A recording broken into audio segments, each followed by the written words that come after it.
What up? What up? What up? I got a quick story for y'all. Like, comment, subscribe, and share. I don't know if y'all remember, maybe your parents did, or maybe some of my subscribers remember the late singer Sam Cooke. Okay, Sam Cooke was a talented artist back in the 60s who died under some mysterious circumstances, okay? Let me take y'all on a trip. Sam Cooke was a talented singer in the 60s. He had a lot of hits. He was in the prime. He was on the uptick of his career. He mysteriously ended up dying. Murdered. He was murdered. Nobody knows who did it. Nobody was convicted. It's a mystery to this day. But he had a friend that he grew up with. This man is named Bobby Womack, okay? He brought Bobby Womack into the music industry. And Bobby Womack went on to be a successful blues singer too. Well, Bobby Womack was a shady individual.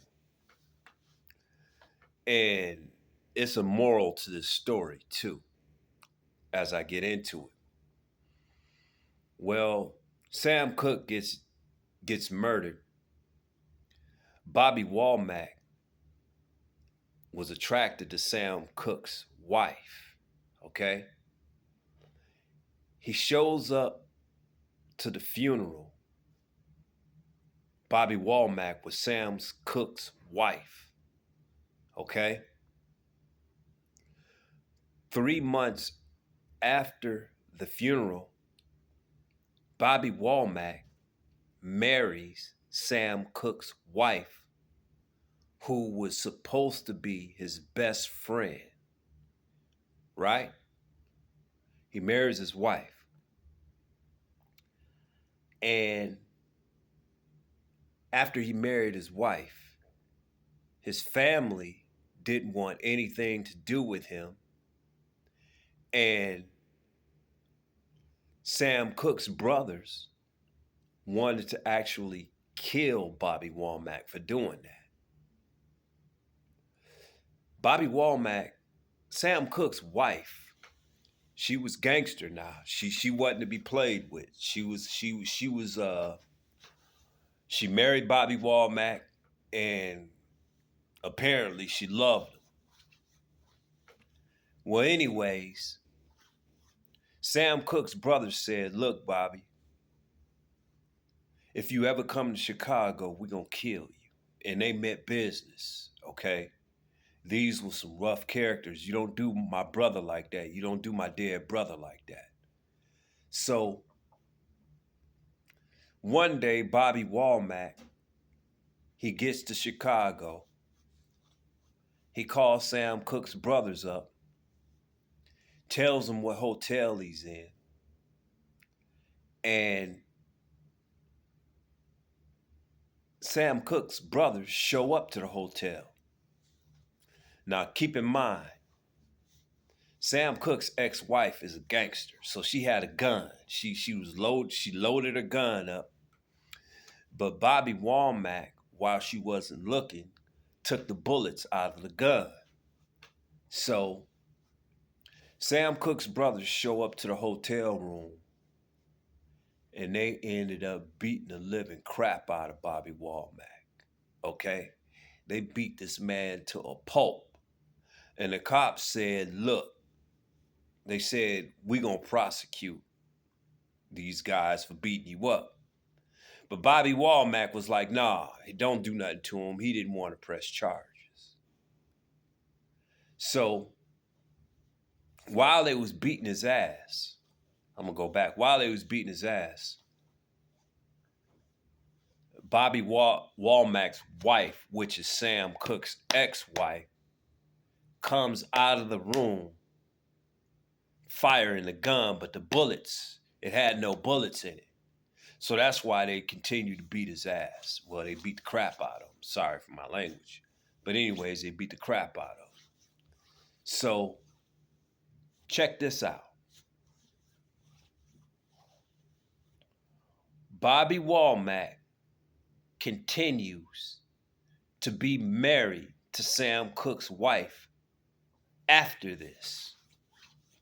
Right? Now, one day, Bobby Womack was in the room with his wife. Now, Sam Cooke had a daughter. It was his stepdaughter.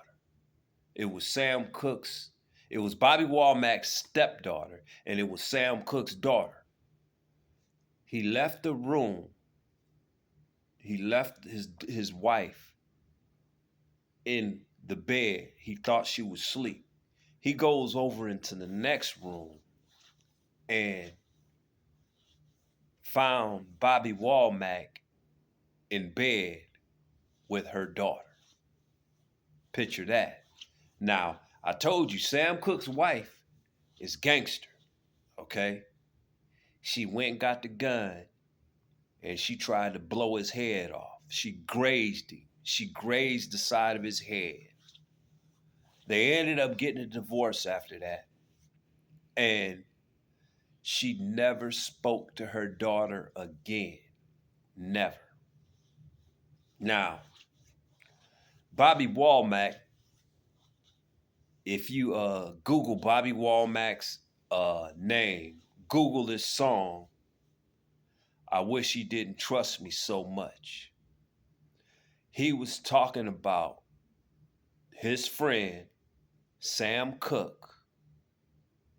He was talking about him having a relationship with his wife, which he ended up marrying. Okay? Sam Cooke, it even gets deeper than this.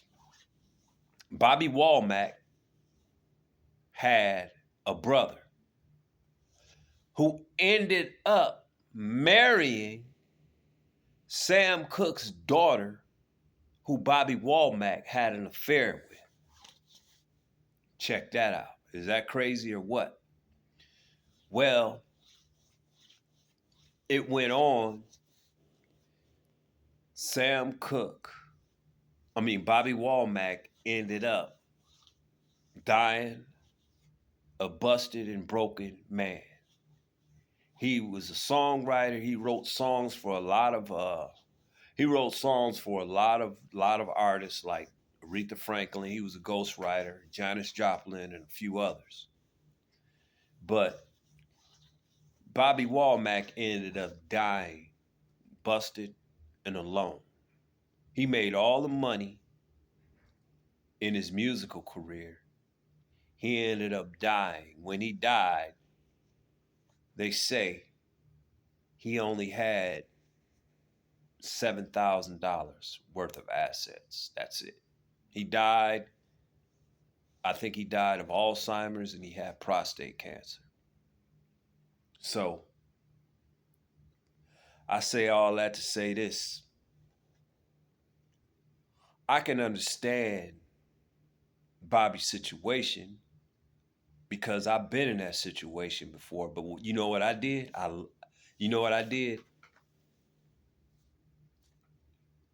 stayed away. Okay? Stay away.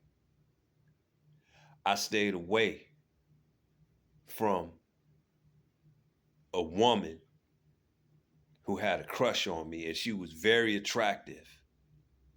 But I didn't take the bait because I'm going to tell you something, man. You might be in a situation like that, or you probably was in a situation where the temptation was to be with a woman that was taken or you knew was close to you. And I don't know if you took the bait. I don't know if you did. But if you did, You playing with fire. If you didn't, you did yourself a favor. Because I'm going to tell you something. Satan does not care who he tempts. And I'm going to tell you something. I'm going to tell you something, people. Satan knows what you like, and he knows what she likes. And what you have to do, you have to flee. The Bible says, resist the devil and he shall flee from you. Because he has the perfect situation to take you out. And I'm going to leave you with this. Somebody probably need to hear this. Satan will fascinate you before he assassinates you. Like, comment, subscribe. And I hope I reach somebody with this story of Sam Cooke and Bobby Womack. Deuces.